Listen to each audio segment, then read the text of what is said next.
stressed out watching your child struggle with reading, writing, or math?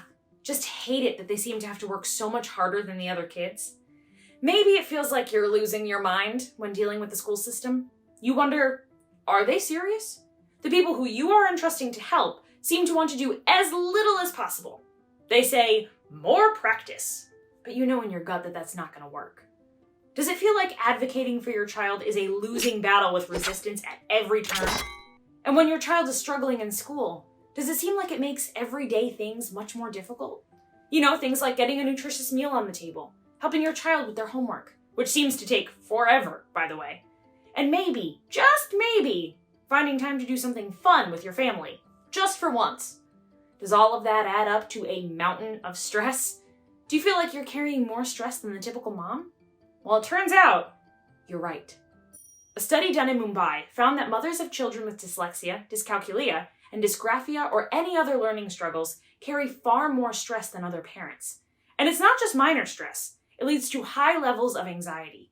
Anxiety that continues to build as the problems persist. But you probably didn't need me to tell you that, did you?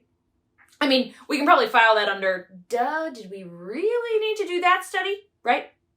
But despite that, it does bring the subject up, so it can be examined. It's something that we need to talk about, so let's do that. Hi, I'm Samantha from Learning Success, and I made this video to help parents of struggling learners. I know you've got it rough. The study says so, right? Can you help me out by hitting the like and subscribe button? That helps us get this help out to more parents just like you. Parents shouldn't have to suffer like this. So specifically, what did the study find? It found that the top 3 worries were, number 1, school performance, number 2, their child's future, and number 3, behavior. I know, another no-brainer, right? But still, let's address those worries and a few others, because there are a few concerns that don't get talked about.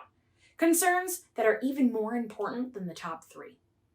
As a parent, you might have had a feeling early on. You saw some signs and wondered, maybe there's a problem. Your motherly instincts were at work. Those instincts are working in your favor. Those instincts are going to make all of the difference for your child.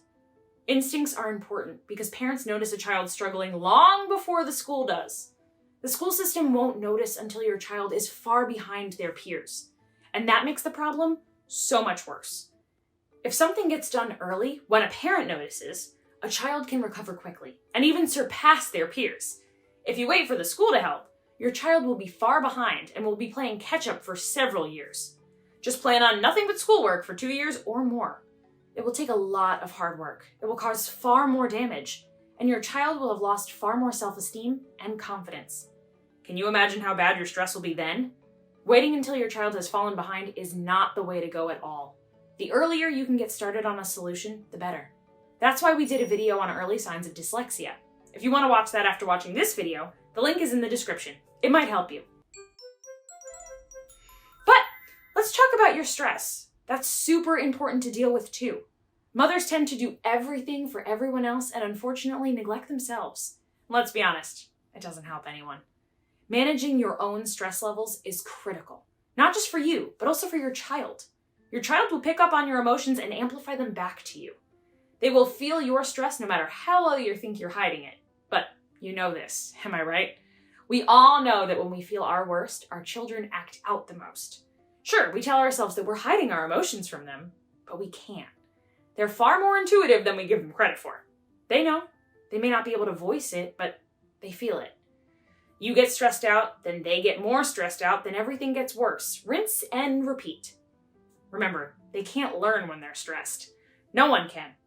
Stress actually shuts down part of the brain. It shuts down the prefrontal cortex, and we need that for learning. So, if your child is stressed, you can forget about them learning. They're in fight or flight mode. So, all you're going to get is avoidance strategies. That's why we did an entire documentary on children's emotions. It's called The Overly Emotional Child, and you can find a link to it in the description. Definitely worth the watch if your child gets overly emotional at times. Feelings can be overwhelming. When parents worry about their child's future, it's actually a form of grieving. You're grieving for your child's lost future. All the dreams you had for them feel like they're being destroyed. But don't worry, your child has a bright future. I know that because the fact that you are watching this video says that you care and that you're going to do what it takes. You are a good parent. So let's get to the solutions. The first thing to do is self-care. You know, like When they tell you on airplanes to put your oxygen masks on first, it's true. You have to take care of your own emotions first. Learn deep breathing exercises, yoga, or meditation. Whatever's right for you. I'm not going to go over those here. There are probably like a million videos on those things, so search away. You can go find what's right for you. I'm here to tell you that they work, that they are important, and that you should really consider them. Take care of your own stress first. It will pay off, I promise. Next, realize that you're not alone. The study tells us the majority of parents in your situation are stressed out. It's normal. It's a sign that you care. Many, many parents have navigated this successfully. They've helped their children become successful learners. Thousands of parents have done that with the learning success system alone. Also realize that the longer this has gone on, the higher the stress levels will be. The more entrenched your child's behaviors will be. The more difficult homework time will be. But even so, parents have solved this at any stage. Preschool, teenagers, and even adults. Heck, we have 80-year-olds who are working on it.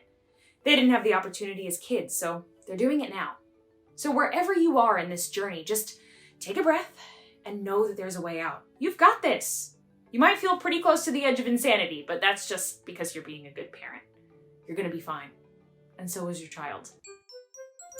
The next step is creating a confidence-building strategy for your child. Confidence always takes a big hit in this situation, and confidence is always the place to start. If you don't, you're just going to get a lot more resistance. So sidestep that resistance by taking some time to build confidence first. But be warned, there are some ideas floating around about how to build confidence that are just wrong. They're damaging. They will cause your child to lose even more self-esteem and play out more avoidance tactics. Homework time will get worse. An example of a bad idea is constantly praising your child for being smart. If you do this, it will cause more anxiety for them. They'll play out more avoidance tactics. This is because right now, they don't feel smart, so they won't want you to be disappointed when you find out.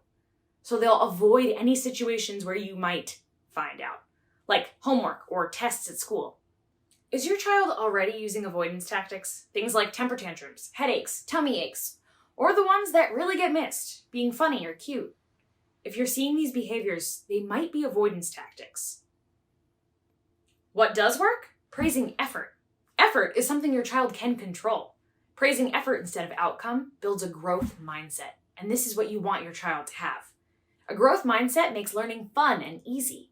If you want to learn more about growth mindset, look up Dr. Carolyn Dweck.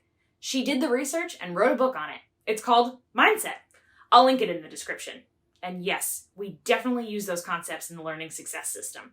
Teaching your child to always try their best is what's important. Teach yourself to always praise in a way that puts focus on the effort.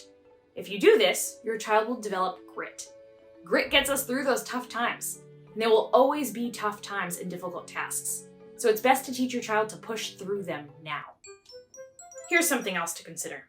It's very popular to constantly point out successful dyslexics to children. All the dyslexics that really made something of themselves, like Sir Richard Branson or Henry Winkler.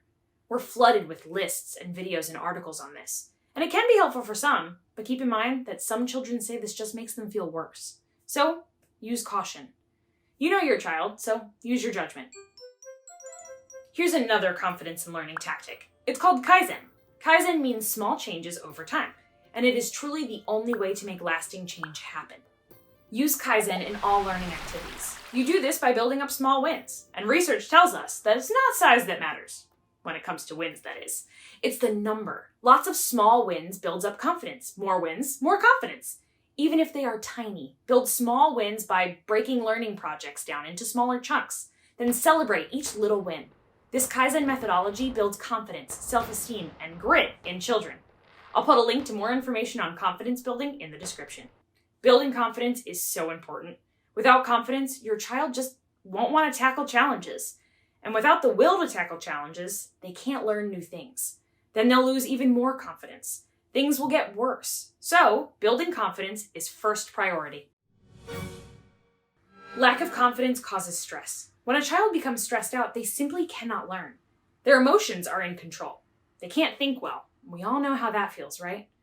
There are a lot of other psychological tricks that you can use to build confidence. These are especially helpful for when a child has already lost confidence. Let us know in the comments if you'd like us to make videos on them. Or you can find them in the Learning Success System. Our members use them regularly. Neuroscience and psychology have come a long way in discovering these tactics. Most of these discoveries are very recent, so parents of today have these tactics available to them if you know where to look. Parents of just a few decades ago didn't. It was a tough time, and that's why we have so many adults that even to this day feel like they're stupid, when in reality it's just dyslexia, dyscalculia, or dysgraphia. And that's really sad. We get emails from them every day, and if you read the comments on some of our videos, you can see a lot there too. I feel bad for these adults. There just wasn't any help for them when they were kids. That's why we work so hard to help kids today, so that doesn't happen to them. Not to stress you out more, but there are a lot of other bad things that can come with this situation if it's not dealt with. A stressed mom and an emotional child. That can make for an unhealthy relationship. This is exactly what studies show happens. On top of that, divorce rates are higher among parents of children with specific learning disabilities. Multiple studies have shown this. One study showed a nearly double rate of divorce among parents of children with ADHD. It can really put a strain on families, unless you take action. It's no surprise that studies seem to point to the fact that mothers carry this burden more than fathers. Yeah, I know what you're saying. That's right, Captain Obvious! Captain Obvious. Carrying that burden can take a toll. Don't let that happen to you. You are a good parent. You've got this. Your anxiety is just a sign of how much you care. Your child simply learns differently. With that, there will be strengths and weaknesses. Your job is to help them amplify their strengths and overcome their weaknesses. Do that, and you'll unleash your child's full potential, and your stress will turn into pride. Once you get the confidence train going, the next step is working on the core problem. Start building up your child's cognitive micro skills. It is one or more of these skills that is causing the problem. They are at the root of the problem, so fix those and you'll fix the problem. I'll put a link to a list of those in the description. As you do so, you will want to look for and celebrate the small successes. The best way to do this is by finally tracking progress throughout the process. That way, you notice the successes. By noticing these, you are paying attention to what is important: progress. It trains your mind and your child's mind to look for more successes. And you get what you look for, right? Most people focus too much on the problem and not enough on the solution. Sure, you need to figure out the problem. You need to know and accept where you are, but after that, get to work. Be solution-focused. As long as you are solution-focused, you're winning. You are moving forward, and so is your child. You don't want to be waiting on school progress checks to know how things are going. You want to be noticing all the little wins right as they come. Being engaged with your child's learning helps you see the little things, and step by step, these little wins will add up. So, to recap, self-care first. You need to be in the right emotional place.